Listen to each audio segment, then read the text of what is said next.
He took everything. She took her power back. He stole her money, her identity, her safety, even her voice. But in the bright light of day, when most abusers hide in shadows, he showed up with charm and a plan to destroy her. What he didn't know was that she was already planning her escape. This is the story of Ava Monroe, a woman who refused to stay a victim. A woman who, after losing everything to a man she trusted, fought back in a way no one saw coming. Because sometimes, justice doesn't wait for the courtroom. Ava Monroe was 32, a successful salon owner in Tampa, Florida. She worked hard, paid her dues, built her business from a two-chair side hustle to a full staff and waiting list. Her salon, Glow House, was her pride, colorful, modern, and bustling with energy. Her employees loved her, her clients trusted her, and her books were solid. Enter Darren Cole, a client's cousin, polished, handsome, well-spoken. Said he worked in property development, wore confidence like cologne. He started with small talk, became a regular, then offered to help expand her salon.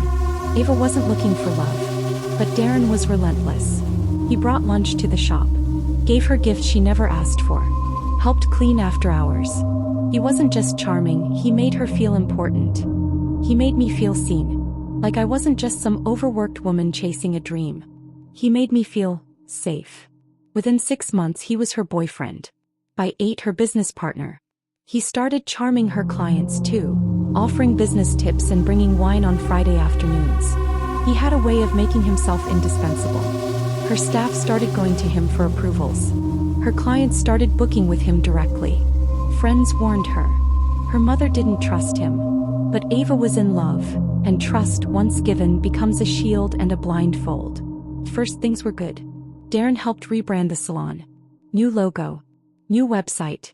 He secured a short-term investor, someone Ava never met, and streamlined bookings. Then came the changes. Invoices went missing. Clients started complaining about double bookings. One long-term stylist quit suddenly, citing weird energy and discomfort. Then the bank called, large withdrawals she didn't authorize. Darren always had a reason. A workaround. A sweet-talking explanation. Oh babe, I forgot to mention that one. It was for product inventory. Until the day Ava tried to log into her business accounts. Locked out. Darren had changed everything.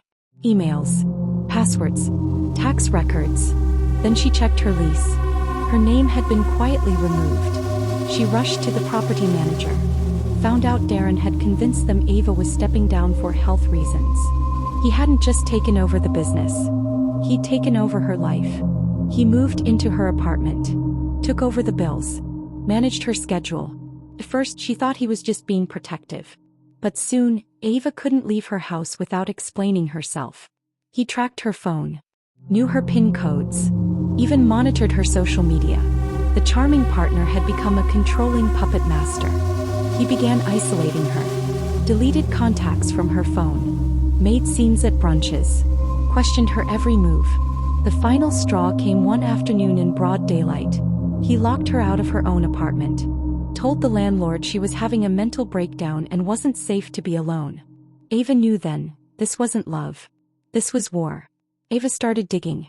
Darren Cole wasn't his real name. He had a string of aliases, a record for fraud, multiple restraining orders. At least 2 women in other states had filed lawsuits. She spent hours in forums, support groups, online court databases. She used old receipts and security questions to access her dormant accounts.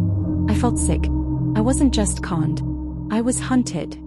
She contacted one of the women through a support group forum. The woman confirmed everything. Same story. Same charm. Same destruction. Ava went to the police. The detective took notes, nodded, promised follow-up. But without physical abuse or clear evidence of fraud, the case moved slowly. Too slowly. So Ava began documenting everything. Emails, calls, screenshots. She reached out to his other victims. Together they built a timeline, a dossier, a pattern of control.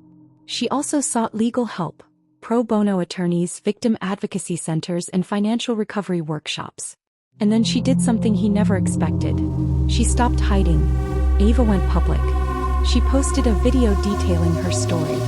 Not just to warn others, but to reclaim her narrative. It went viral. Thousands of shares.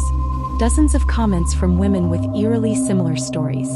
Within days, she was fielding calls from podcasts, blogs, and local news stations. That's when local news picked it up. Then a national podcast. Suddenly, Darren wasn't just a manipulator. He was a wanted man. The pressure forced him into hiding. But it also pushed the investigation forward. Police reopened her case. This time with more victims, more witnesses, more heat. One of Darren's exes came forward with financial records. Another had voice recordings. A third turned in emails detailing his scam. The pattern was undeniable. Together, they became louder than the silence he had counted on. Ava didn't stop there. She worked with a nonprofit to help women in similar situations freeze their credit, secure emergency shelter, and regain their autonomy.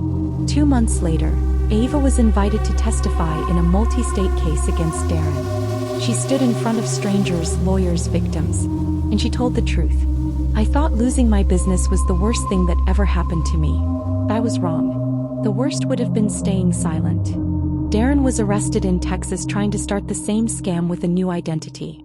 He now faces over a dozen felony charges: fraud, identity theft, coercive control. During the trial, Ava faced him directly. She read a statement about betrayal, survival, and justice. Her hands didn't shake. Her voice didn't crack.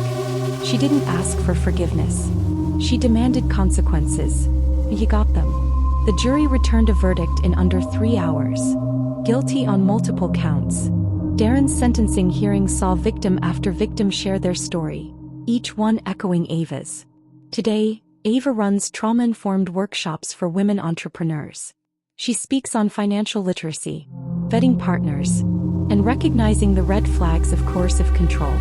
Her new salon, named Reclaim, it's in a brighter space, built with community donations and survivor grants. Every stylist on staff has been trained in trauma recover. They took what I built, so I built again, stronger, wiser, and this time on my own terms. She collaborates with other survivors, helps change state laws on financial abuse, partners with shelters to train victims on reclaiming stolen identities. Her face, once hidden, is now public, powerful, proud, because sometimes the comeback is louder than the fall. He took everything, but he took her power back. And she's never giving it up again.